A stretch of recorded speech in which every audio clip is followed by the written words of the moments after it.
Welcome to the So You're Ready to Date podcast. I'm Lisa. And I'm Angie. And here's where we talk about all things dating, love, and relationships. And most importantly, having fun.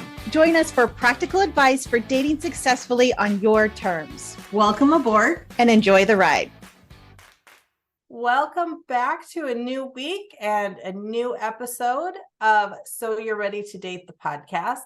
Today, we're diving into a great topic for the season. It's getting to be that time of year. We are getting into the holiday season. And with that, sometimes comes a little bit of stress. And when you're in a relationship, whether that is a brand new relationship, an established relationship, sometimes even when you're just starting to date and it's not even technically a relationship yet, you have this awkward moment of, do I give a gift? Don't I give a gift? What do I give as a gift? How is that all going to work? Do we talk about it? Do we not talk about it? So today we thought we would dive into that topic a little bit, maybe give you some ideas to kickstart your own creativity on what you may want to do, what you may not want to do, and talk about whether or not you even feel like it's an appropriate path to go down to give a gift at the status that you're at and the stage that you're in. So funny enough, I had a conversation with my boyfriend not too long ago, actually, about gift giving. He's starting to talk about his thoughts about gifts. I'm like, I'm going to stop you right there. I'm asking, are we exchanging gifts? Your opinion on gifts in general is fine and lovely, but I'm asking, do you expect us to be exchanging gifts? Because I think it's one of those situations where it sometimes feels like you have to be a mind reader about gifts and gift exchanges, and to have that conversation of, okay, what are your thoughts? Do you not want to do this? Because if you don't want to, we cannot do that. But if you do, all right, then let's start to have that conversation of what's an appropriate gift in your mind as opposed to mine. Is there a dollar limit? Is there a spending limit? What is your thought process with regards to that? So that, you know, on Christmas morning, you're not unwrapping a vacuum when you have clearly asked for like Taylor Swift something or other, right? So clear and kind communication here. Yes. You know, I think back and sometimes it's great to have those conversations. And my boyfriend and I have also had those conversations. And in recent years, it has been, we don't need to exchange gifts. We're both on the same page and I don't need to accumulate stuff. We're talking about making a major move across the country. We don't want extra stuff to pack. So we're both on the same page of we're not exchanging gifts. However, early on in the relationship, it was not quite as clear and conversations were not so easy to be had. For the first couple of years, he would say, well, what do you want for Christmas? And I would say, well, I don't know. He'd tell me to pick something out and I would pick something out, or I would tell him something. He would hand me his phone and his credit card. Not really my idea of romantic or, idea of gift giving. But I did get some nice plates out of the ordeal. So there's a lot of different ways to have conversations and communicate, and there really isn't any wrong way. And I think I talked about it last season too, our very first Christmas, when we hadn't even been together for a month at that point in time. How do you handle that? What do you do when you feel like it's not quite serious enough to really invest in a Christmas gift, but you don't want to look cheap, but you don't want to not spend money, but you don't want to invest heavily in a gift, and kind of navigating that? I think there's a lot of different stages that a relationship can go through when you're talking about gift giving. Christmas and my birthday are literally like 2 weeks apart. And very much like your situation, our first date was December 7th or something like that. So we were coming into this, and the reason he and I were having this conversation is that we don't have similar backgrounds. He's not originally from the US. He's not originally Christian like I am. So he doesn't celebrate Christmas and those holidays at all, really. And I didn't know what his expectations were for that time of year. Is that something that I think he said his friends got together and they would sometimes do a gift exchange, but not necessarily. So I just really didn't know what his expectations were around this holiday. And again, if we don't want to exchange gifts, I'm fine. And I think we settled on something small but intimate, in that sense of, I had knitted him a hat, crocheted him a hat a couple of weeks ago because I woke up one morning to him having wrapped a t-shirt around his head because his head got cold in the middle of the night. So in my caretaker brain, I'm like, let me crochet you a beanie. And he loved it. So he's like, I want you to do something like that. Cool, perfect. I have a couple of ideas. I can roll with that. But I need to know, are you expecting some big grand gesture, or are we just doing something small and thoughtful? I saw this, or I did this, I thought of you, or this is something as a couple I think we would really enjoy. In that space, take away this worry or this fret that it's either not going to be good enough or it's too big and the other person didn't reciprocate in kind. So trying to not only save each other's feelings, but have appropriate expectations for coming into this holiday season. That is a really great way to jump off and a starting point for where you're at in your relationship. Whether you've been together for 2 days or you've been together for 50 years, something thoughtful is always in style and something that you can always do. Whether you're the creative sort where you're going to knit or crochet something or not is irrelevant. I know that when my boyfriend and I first got together, I know that I've talked about this before, and I still think it's a ridiculous gift idea, but it was fun. He still has it, but I went out and I bought a CNC. It was a $10 toy. I went and I did some Googling online and I did some searching and thought of different restaurants that I wanted to try around town or that I like to go to, or homemade meals that I wanted to do. I put some of those on the CNC and I cut them out in the little shapes and I glued them over top of the barnyard animals. And it was one that had a flip side. And so then the other side, I would flip it over and then I put places or date ideas like ice skating or roller skating or going to a sporting event or going on a hike or whatever type of date ideas that I came up with for that. And I cut those out and I put those on the other one. So that was our spin the wheel and have a date night type of thing. And that was the gift that I wrapped up for him because it was a way for me to say, yes, I like you. Look, I want to spend all of this quality time with you. Yes, I'm thinking of you for this holiday, but I'm still not breaking the bank. And I am not saying that you have to go out and spend a lot of money on me and reciprocate this big grand gesture. Even if you don't get me anything, it's not uncomfortable because my total investment was $10. Right.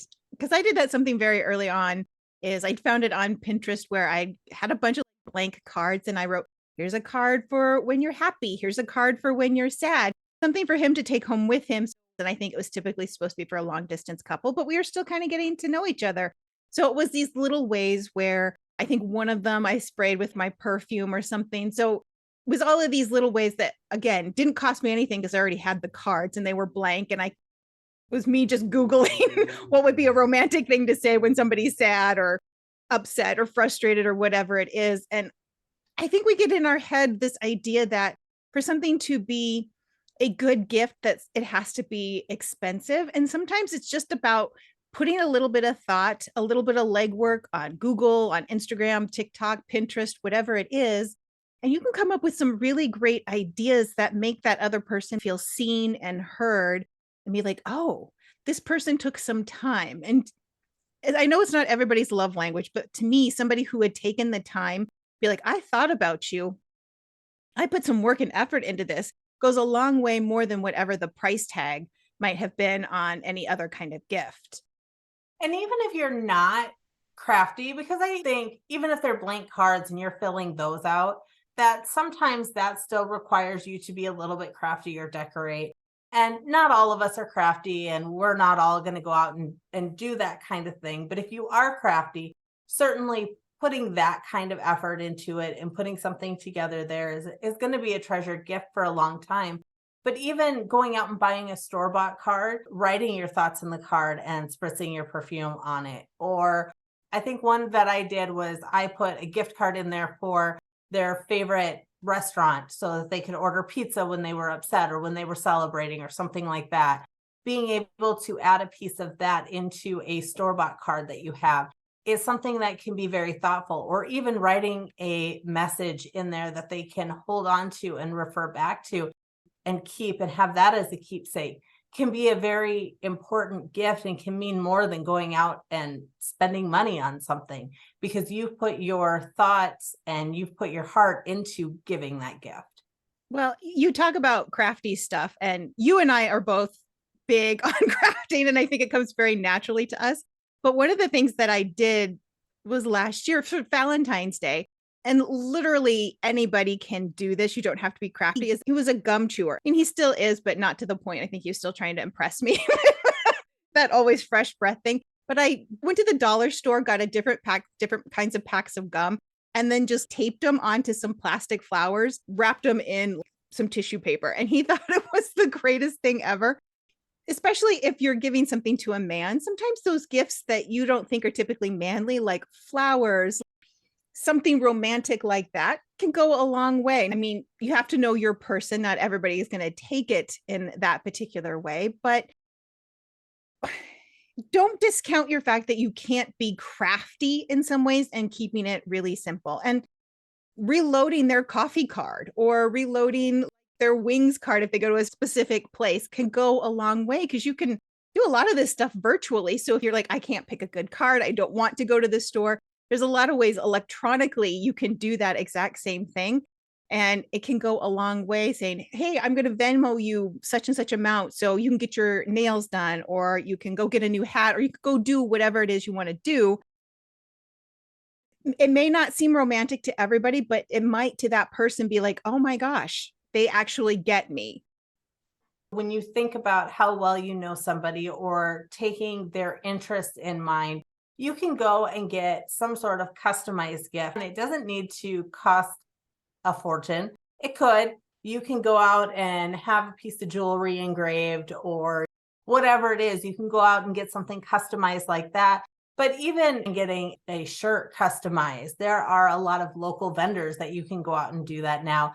Be able to support your local economy and your local businesses, while at the same time getting something unique and customized where you don't have to be the one that is being crafty or artsy.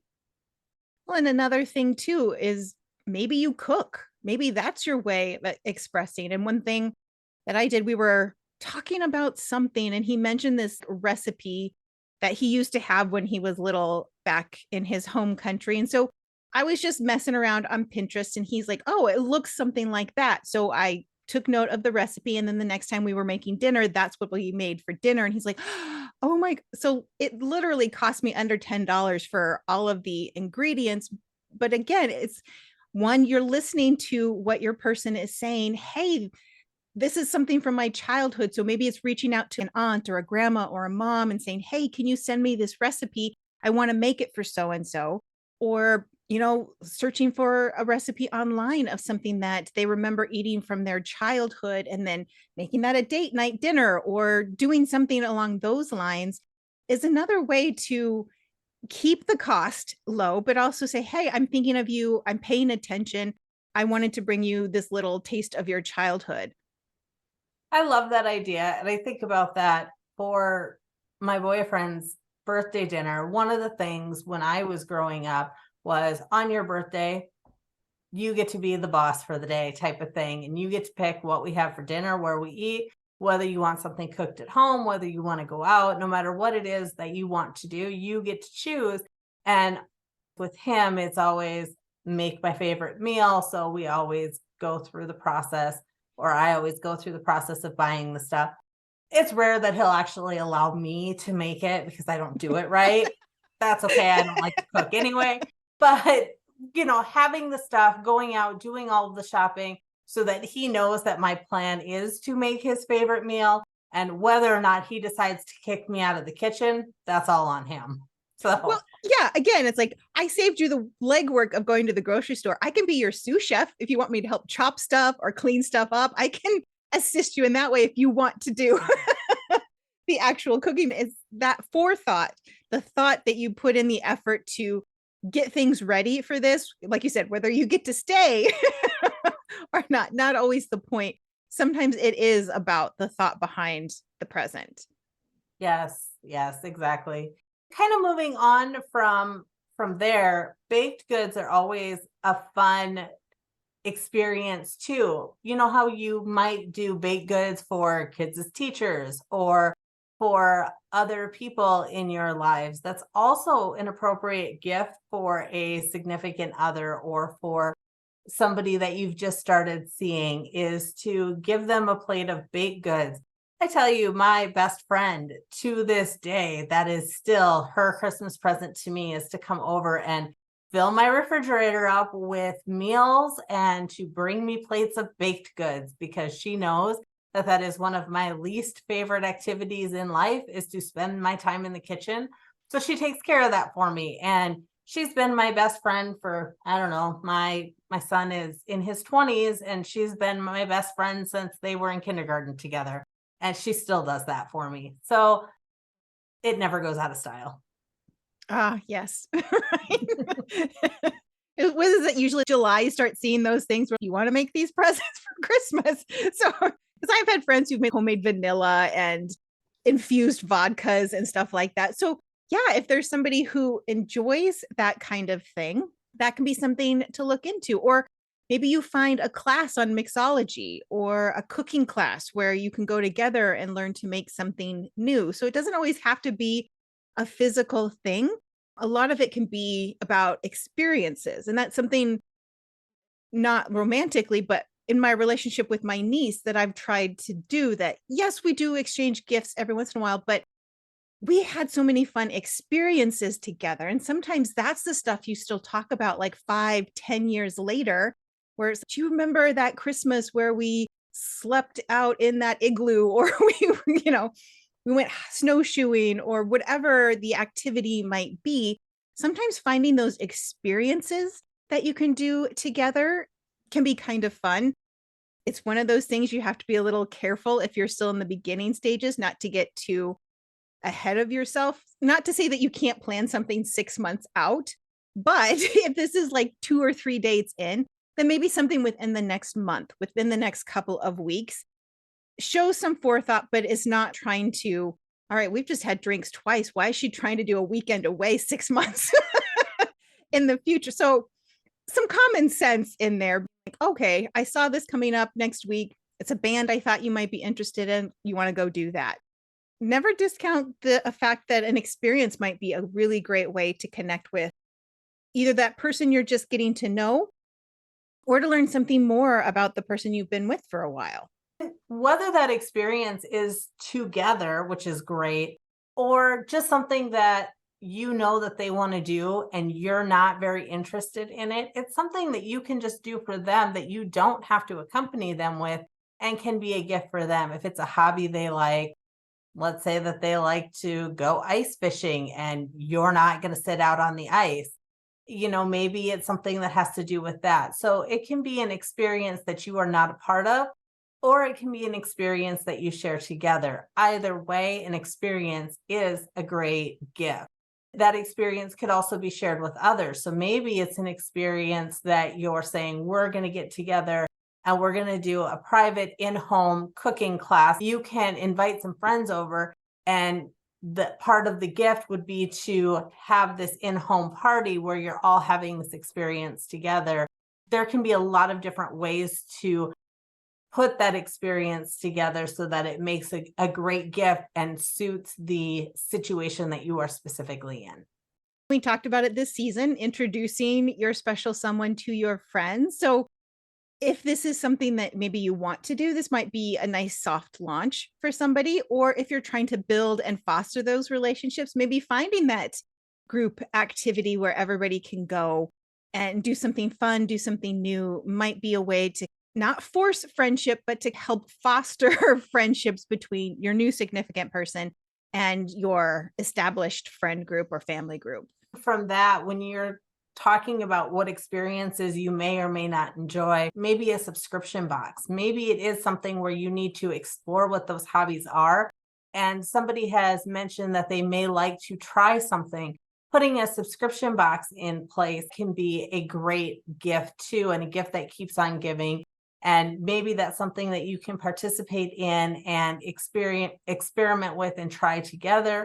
Or maybe it's something that is just for your significant other and is set up that way. But a subscription box is another way to start down that path without having with having a lot of different options. Yeah. And I feel like there's such a variety of those that hits just about every kind of interest that a person can have, and so many ways to individualize and personalize and customize something for that person. Then it becomes a really great way to say, every month I'm thinking of you. And that really is a great way to say that. And it is a gift that keeps on giving too. Just like an experience is something that you may talk about in 10 years, that subscription box is going to come each month. And each month they're going to be reminded of the fact that they received that from you and they're getting that because of you. And it's a great way to keep yourself top of mind in a relationship too, which is kind of cool. Now, we know we've been talking gifts in relation to keeping it fairly G and PG, but there's nothing that says that you can't gift somebody sexy underwear or take a trip to a sex shop or something like that. Now, this is in mind that you're not doing a family gift exchange, right? and, and your girlfriend of a few months opens up a vibrator in front of your mom and your grandmother, right? But I think there is also giving gifts in looking at all aspects of your life. Is there something in the bedroom that you want to try? Maybe it's brand new sheets. Maybe it is a sex toy. Maybe it is fancy lingerie, but maybe it's a different way that you want to connect with someone, and opening up the whole idea of what is constitutes a gift that doesn't necessarily have to be a Halloween, a Valentine's Day gift. Maybe you guys give gifts at Halloween. I don't know. But kind of broadening the spaces from where you pull giving gifts from too. I think that's a great point because we do get caught up in the fact that those are gift ideas for Valentine's Day, but they don't necessarily have to be. I think a lot of times we get caught up in the fact that on these holidays during this time of year, before we get to Valentine's Day, a lot of times the gift exchanges are a little bit more public, but there is nothing saying that you can't have a private gift exchange. And a private gift exchange could certainly constitute more intimate gift giving ideas and situations. Giving yourself as a gift, right? That's true too. You can certainly unwrap yourself. And going from there back to maybe some of those G-rated gifts as you are getting further along in your relationship and taking that to another level, just maybe throwing out some other ideas that might spark some thoughts. Sporting events, thinking about tickets. We talked about experiences. Those are some other types of experiences that you could have other than classes. Going to a concert, going to a play, going to a live performance, going to a Broadway show, going on a trip out of town to go see something, just to hop on a plane and go have dinner in a different city, a romantic getaway. That could make a great gift. Yeah. Or, in that vein too, a nice staycation. You can't necessarily, maybe it's a hotel that you would never normally stay at. Maybe it's going to a place that has a water park, an indoor swimming pool, whatever it might be. It's finding those ways that maybe give you some time to connect in a very different and unique sort of way. Sitting back and reflecting on what your partner's love language is and giving a gift that is in line with their love language is going to be very meaningful. So at the beginning, we talked a lot about the arts and crafts, and you can tell that Lisa and I are both very artsy people. Yep. And very crafty people. And we do that, and that comes very naturally to us, but that doesn't come naturally to everyone.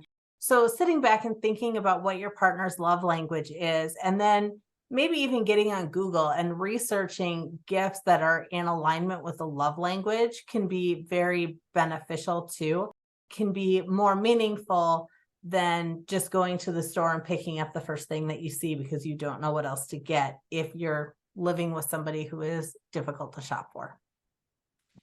Yeah. Right. I think, is it a universal experience that everybody has been inside a gas station, Walmart, Walgreens at 7 o'clock on a Christmas Eve right before everything's trying to shut down. Like, I just need to get something. So you grab that shower set or whatever it is that I think every person has been gifted at some point, that's got the body wash and the lotion and the hand cream or whatever it might be. So when this goes live, I know it'll be cutting it close to that holiday gift season, but even last minute, there are still plenty of things that you can do that don't require a lot of money, that don't require maybe a big time investment up front. It may be saying, hey, I wrote this on a little card saying, I promise to do this. Then you have to keep your word and actually do the thing you promised. But it is going to take some forethought if you want this to go a certain way, right? If you want this to go in the way where the person feels appreciated, where they feel like you actually put some time and energy and effort into this, because like that's a part of this whole gift giving process. That yes, it is about the person you're giving the gift to, and it is a little bit about you. But if you don't want to put the time, intention, and a focus into that, then you need to communicate that. And we've talked about expectations a lot this season. And I think that's one of them. If your person really celebrates this stuff, gets really excited about that, and you don't, you guys need to be having this conversation, because somebody is going to get their feelings hurt. Somebody is going to be upset and disappointed. So if you know that this is not your love language, but it is theirs, there might be some time in places where you have to suck it up and do the thing that it doesn't come naturally to you, whether that's reaching out to their best friend, to their sister, to their mom, saying, hey, what would they like? Doing a little bit of legwork on your own because you know it's important to them. And at the end of the day, you want them to feel happy and excited by whatever it is that they decided to get you. So drop us a line. Let us know what your best shopping tips are, what you've had the most success with, or what some of the best gifts that you've received for the holidays from a significant other have been. We want to hear about what your favorites have been. And join us next week when we are back with another great topic. You can drop us a line at soyou'readytodate@gmail.com or find us on all the social media channels, and we will see you next week.